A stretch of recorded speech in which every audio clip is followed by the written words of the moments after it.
반갑습니다. 오늘 우리에게 주신 하나님의 말씀 누가복음 4장 31절 44절 말씀입니다. 이 본문은 매일 성경 큐티 본문으로 하고 있고요.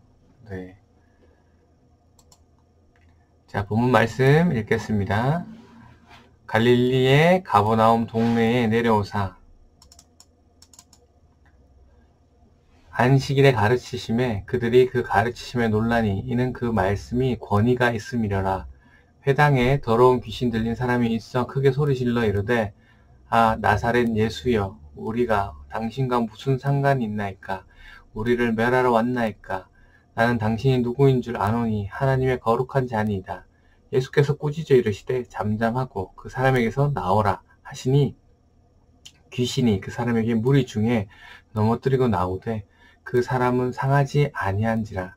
다 놀라 서로 말하여 이르되 이 어떠한 말씀인고 권위와 능력으로 더러운 귀신을 명하며 나가는도다 하더라. 이에 예수의 소문이 그 근처 사방에 퍼지니라. 예수께서 일어나 회당에서 나가사 시몬의 집에 들어가시니 시몬의 장모가 중한 열병을 앓고 있는지라. 사람들이 그를 위하여 예수께 구하니 예수께서 가까이 서서 열병을 꾸짖으신데 병이 떠나가고 여자가 곧 일어나서 그들에게 수종드니라. 해질 무렵에 사람들이 온갖 병자들을 데리고 나오매 예수님께서 일일이 그 손에 손을 얹으사 고치시니 여러 사람에게서 귀신들이 나가며 소리질러 이르되 당신은 하나님의 아들이다. 예수께서 꾸짖으사 그들이 말함을 허락지 아니하시니 이는 자기를 그리스도인 줄을 알미더라.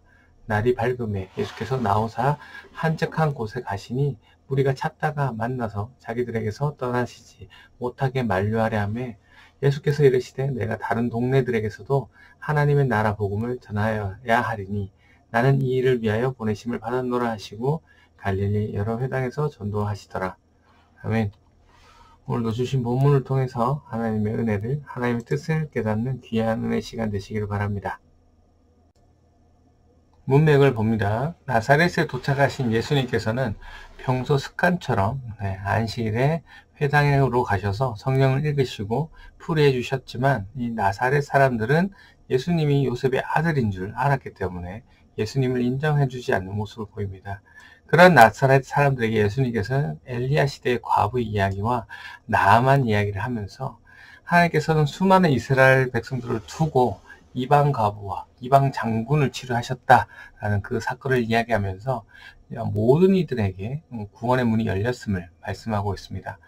근데 이 말씀이 뭐냐면 당시 선민 사상에 빠져있던 자신들만 택함 받았고 구원을 받을 것이다 라는 이러한 우월주의에 빠져있던 이스라엘 사람들에게 특히 나사렛 사람들에게는 예수님의 말씀이 충격적이고 화가 나는 그러한 이야기일 수밖에 없었고 그래서 이들은 예수님을 동네 바깥으로 내쫓았고 산벼랑까지 끌고 가서 예수님을 밀어뜨리려고 하고 있고 예수님은 그곳을 나오셨던 그 문맥의 내용이 있습니다. 이어서 31절 말씀인데요. 갈릴리의 가버나움 동네에 내려오사 안식일에 가르치심에 그 길로 예수님께서는 갈릴리의 가버나움 동네에 내려오셨습니다. 여기서 내려오셨다라는 표현에서 알 수 있듯이 예수님께서는 위의 동네에서 아래 동네로 내려오셨어요. 이 말은 나사렛 동네가 윗동네라는 거죠. 나사렛은 산 위쪽에 있습니다. 산 위에 형성되어 있는 동네라서 그래서 앞에 말씀에 제가 나사렛 사람들이 예수님을 마을에서 쫓아내고 그 다음에 낭떠러지로 예수님을 밀어 떨어뜨릴 수 있는 이유가 그 나사렛이란 동네가 산 위에 형성되어 있기 때문에 그렇다라는 거. 그렇게 예수님께서는 나사렛에서 내려오셔서 가버나움으로 오셨습니다. 그리고 늘 하시던 대로 안식일에 회당을 방문하셨고 그리고 거기서 말씀을 읽고 가르치셨습니다. 그런데 예수님의 이 가르침을 듣고 사람들이 놀랐죠. 그 이유는 뭡니까? 32절에 나옵니다. 예수님의 말씀에 권위가 있었기 때문입니다. 동일한 사건이 기록된 마가복음에 보면요. 예수님의 가르침이 서기관들과 같이 아니함이라라고 말씀하고 있습니다. 당시 이제 대다수 랍비들은 앞선 선배들의 이 가르침을 계속 누적해라고 하네. 쌓여있는 가르침에다가, 계속 누적되어서 쌓여있는 그 가르침에다가 자신의 가르침을 넣어서 사람들이 가르쳤거든요. 그런데 예수님의 가르침은 누적되었던 그 당시 랍비들 선배들의 누적된 가르침을 가르친 게 아니라 전혀 다른 것을 예수님께서 가르쳤어요. 그러니까 독자적인 것을 가르치셨기 때문에 사람들이 예수님의 가르침을 들으면서 뭘 느낄 수밖에 없어요? 다르니까 권능을 느낄 수밖에 없었게 되는 거죠. 어찌 보면 사실 우리 입장에서는 당연한 거죠. 예수님은 하나님이시기 때문에 당연히 권능이 그 말씀의 원뜻이 무엇인지 알고 하시는 설명이기 때문에, 가르침이시기 때문에 있을 수밖에 없죠. 그래서 당시 그 설교를 들은 사람들은 큰 충격으로 다가올 수밖에 없고, 당시 예수님의 말씀을 듣고 충격을 입을 정도의 그 예수님의 가르침의 내용은 무엇일까요? 여러분 알고 있나요? 감사하게도 오늘 본문 앞에 그 내용이 나옵니다. 누가복음 4장 16절에서 19절 말씀인데요. 제가 읽겠습니다. 예수께서 그 자라나는 곳 나사렛에 이르사 안식일에 늘 하시던 대로 회당에 들어가사 성경을 읽으시고 서심해 전 선지자 이사야의 글을 들이거늘 책을 펴서 이렇게 기록된 데를 찾으시니 곧 주의 성령이 내게 임하셨으니 이는 가난한 자에게 복음을 전하게 하시려고 내게 기름을 부으시고 나를 보내사 포로된 자에게 자유를, 눈먼 자에게 다시 보게 함을 전파하게 하며 눌린 자에게 자유롭게 하고 주의 은혜의 해를 전파하게 하려 하심이라 하였더라. 네. 여기서 은혜의 해라는 것은 레위기에 나오는 희년을 이야기합니다. 50년마다 돌아오는 거잖아요. 그래서 50년마다 빚진 자들의 빚을 싹 다 탕감하고 노예로 들어온 사람을 노예를 해방시켜주고 땅의 경작도 쉬게 합니다. 계속해서 그 경작을 지었던 그 땅도 쉬게 해주고 모든 사람이 또 자신의 고향으로 돌아가도록 해방의 해, 그게 은혜의 해를 얘기합니다. 희년. 희년이 오면 많은 사람들이 매여있던 것에서 해방되는 것처럼 오늘 아까 본문 18절인가요? 18절에 보시면 포로된 자에게 자유를, 눈먼 자에게 다시 보게 함을, 눌린 자에게 자유롭게 될 것이다 라는 것이죠. 누구로 인해서 이러한 일들이 일어날 것이다 라는 것이죠. 주의 성령이 내게 임하였으니, 그러니까 곧 예수님으로 인해서 이 희년, 이 은혜의 해가 될 것이다 라는 것이죠. 이게 충격적인 겁니다. 누구만 은혜의 해를 전파할 수 있나요? 사실 하나님만 그 은혜의 해를 결정하고 그렇게 하라고 할 수 있습니다. 오늘 본문으로 돌아가서 오늘 본문의 내용도 사실 같은 맥락입니다. 다를 리가 없죠. 33절부터 다시 보시면 33절에 보시면 예수님이 귀신 들린 사람을 치료해주는 사건이 나오죠. 왜 예수님께서는 귀신 들린 사람을 치료하시는 겁니까? 은혜의 해를 주시는 하나님이시기 때문에 그렇습니다. 여기 보시면 귀신이 들렸다라는 표현을 하고 있는데요. 좀 다른 얘기이긴 한데 여기서 들렸다라는 단어는 가지다, 소유하다라는 의미를 가지고 있습니다. 원래 그 사람과는 전혀 다른 인격이 그 사람 속에 들어와서 그 사람의 영혼과 육신을 지배하는 상태를 귀신 들렸다라고 합니다. 그러니까 귀신 들린 사람은 귀신이 들린 사람은 그 사람 자체가 귀신이 들린 게 아니라 그 사람이 귀신이 되는 것이 아니라 그 사람 안에 있는 귀신에 의해서 인격이 지배를 당하는 것을 의미하는 것입니다. 이해가 되시죠? 그래서 35절에 보시면 예수님께서 귀신을 꾸짖고 나오라고 명령하니까 귀신들이 나가고 귀신이 들렸던 사람은 다시 정상으로 돌아오는 모습을 우리가 볼 수 있듯이 우리가 흔히 우리나라의 전통으로 억울하게 죽은 사람이 귀신이 된다라는 그런 이야기가 있잖아요. 전혀 성경적이지 않는 내용들입니다. 다시 본문을 돌아와서 34절에 보시면 이 귀신의 고백이 나오죠. 아, 나사렛 예수여, 우리가 당신과 무슨 상관이 있나이까? 우리를 멸하러 왔나이까? 나는 당신이 누구인 줄을 아노니 하나님의 거룩한 자니이다. 네, 귀신은 예수님이 누군지 알고 있었습니다. 그렇기 때문에 이렇게 말했다는 것이죠. 네, 뭐라고요? 예수님은 거룩한 자이다. 다른 말로 예수님은 하나님이시다 라는 것이죠. 38절에서 예수님은 시몬의 베드로의 장모를 고칩니다. 네, 죽어가는 그 장모의 병을 고치고, 그리고 40절에 보시면 네, 안식일이 끝나자마자 온갖 종류 그 수많은 병자들이 예수님께 나오죠. 그리고 예수님께서는 그들을 일일이 안수해 계시면서 고쳐주십니다. 그리고 41절에서는 귀신 들린 사람을 고쳐주시면서 그 귀신 들린 사람들이 귀신이 떠나가면서 예수님을 하나님의 아들이다 라고 말하고 있는 장면이 나오죠.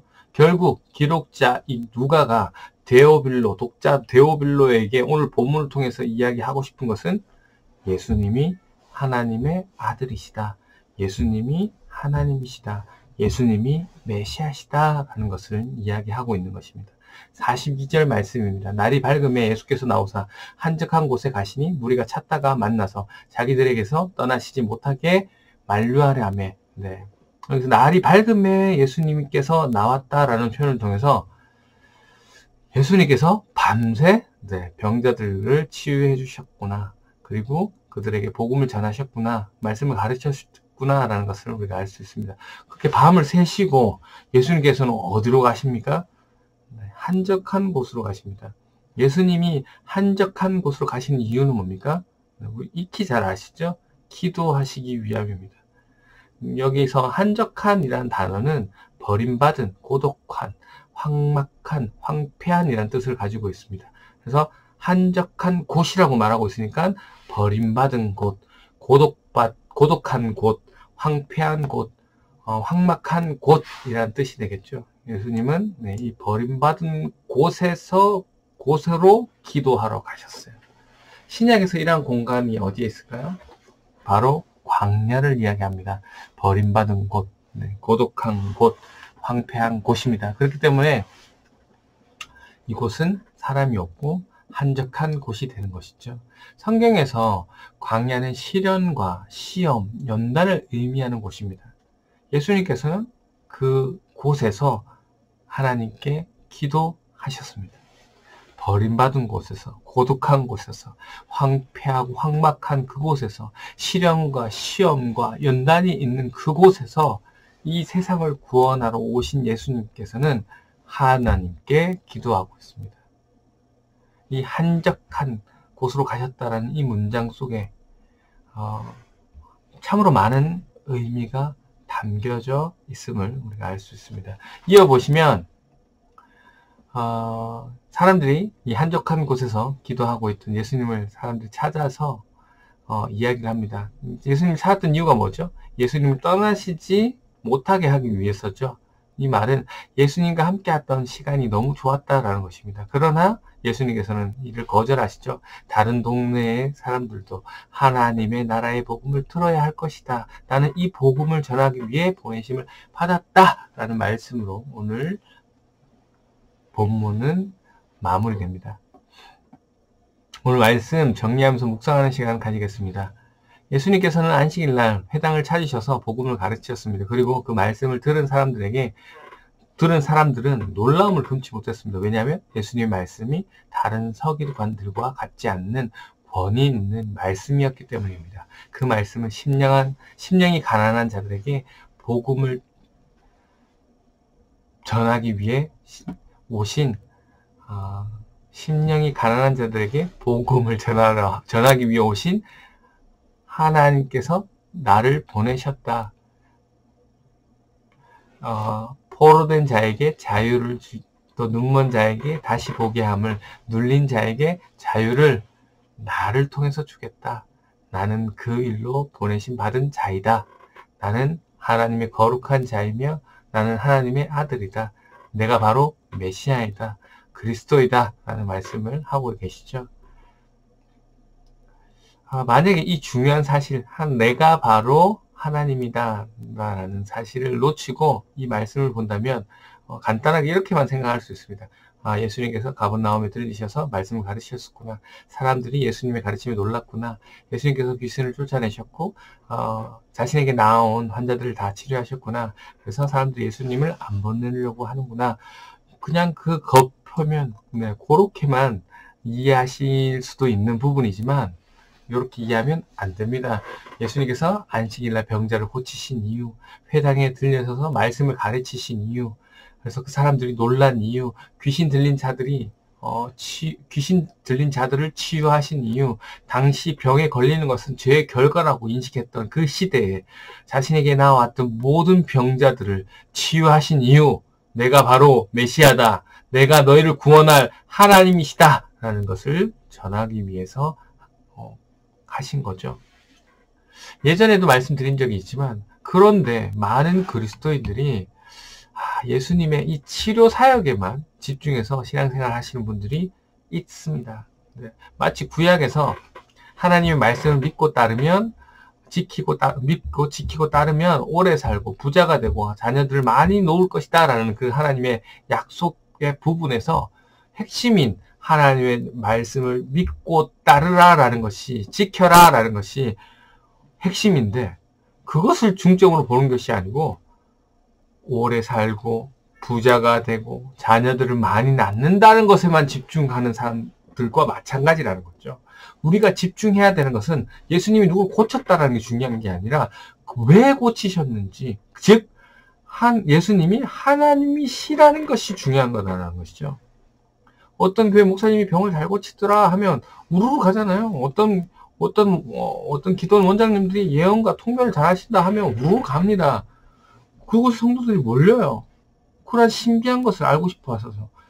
그런데 이러한 것이 틀렸다라는 것이 아니라 더 중요한 핵심을 놓치고 그러한 신유적인 은사만 찾는 것이 문제라는 거죠. 그러한 것을 하게 하시는 분은 그 목사, 그 장로, 그 기도원 원장님이 아니라 하나님이신 거예요. 예수님은 그 치유 사역을 통해서 본인이 하나님이심을 증명하신 거죠. 나타내신 겁니다. 그런데 많은 그런 신유나 그런 영적인 은사를 가지신 분들이 예수님이 드러나는 것이 아니라 자기가 드러나려고 하고 그러한 것으로 인해서 잘못된 방향으로 가는 게 너무 많다라는 것이, 물론 올바르게 하시는 분들도 많지만, 그런데 그렇게 잘못된 방향으로 가는 원인 중에 하나가 성도들이 환장하고 그런 사람들, 그런 분들만 보고 따라가기 위해서 그런 것에만 집중하기 때문에 라는 것입니다. 핵심을 놓치고 있다면 다 잘못됐습니다. 오늘 핵심 뭡니까? 예수님이 하나님의 아들이시다. 예수님이 하나님이시다 라는 것이죠. 이것은 복음의 핵심이기도 합니다. 사도행전에서 예수님의 제자들이 몇천 명을 회개하는 설교를 하잖아요. 그 설교의 핵심이 뭡니까? 바로 부활하신 예수님이 하나님이시다 라는 것이잖아요. 그런데 우리는 뭐에 집중하냐면 예수님께서 십자가에 달리시기까지 얼마나 치욕스럽고 고통스럽고 많은 수치를 당하셨을까, 얼마나 아프셨을까에 집중한다는 것이죠. 그게 중요한 게 아니라는 거죠. 도대체 그분이 왜 십자가에 죽으셨는지, 그분이 왜 죽으셔야만 했는지가 중요한 거죠. 오늘 본문에 나온 귀신들이 예수님을 뭐라고 합니까? 하나님의 거룩한 자, 하나님의 아들이라고 말하고 있습니다. 이 말은 뭡니까? 예수님이 누군지 귀신들은 이미 알고 있었다라는 거죠. 정확하게 알고 있었죠. 귀신들은 예수님이 누군지 정확하게 알고 있었지만 알고만 있었어요. 예수님이 누군지 믿지 않았습니다. 왜 귀신들은 예수님이 하나님의 아들이심을 알고 있었지만 믿지 않았습니까? 바로 자신들의 주인 되었기 때문에, 자신들의 주인이 자신이었기 때문에 그렇습니다. 그렇기 때문에 이 세상에 진짜 주인이 누구인지를 알고 있었지만 그 자리를 내어주지 않으려고 하는 거죠. 그게 귀신이고 마귀입니다. 오늘 질문합니다. 여러분의 주인은 누구이십니까?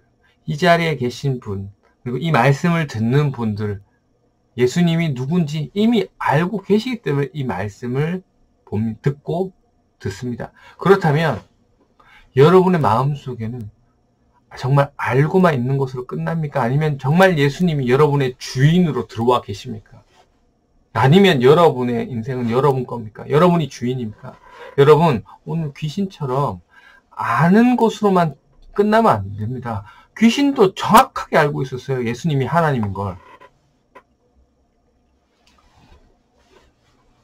원래 주인의 자리에 들어와서 앉으실 수 있도록 예전에 나의 주인됨은 죽어야 하는 것이죠. 이것이 십자가 사건이잖아요. 예수님과 함께 나의 옛사람, 나의 주인됨은 죽는 것. 네. 여러분, 수십 년간 신앙생활을 하면서 여전히 내가 주인이고 하나님의 뜻을 묻지 않고 내가 하고 싶은 대로 살고 있다면 오늘 본문에 나온 예수님이 누군지 알고 그렇게 예수님께 자기를 양보하지 않는 귀신들과 다를 바 없습니다. 이 시간 진지하게 여러분의 마음을, 여러분의 현재 모습을 살피기를 원합니다. 나의 주인이 정말 예수 그리스도인지 여러분의 마음 상태를 점검하길 바랍니다. 그리고 바라옵기는 예수님이 주인인지 아는 우리 공동체가 서로 진실되게 교제하길 바랍니다. 겉으로 그냥 대충 아는 거 말고요. 정말 마음을 다해서 서로를 알아주길 바라요.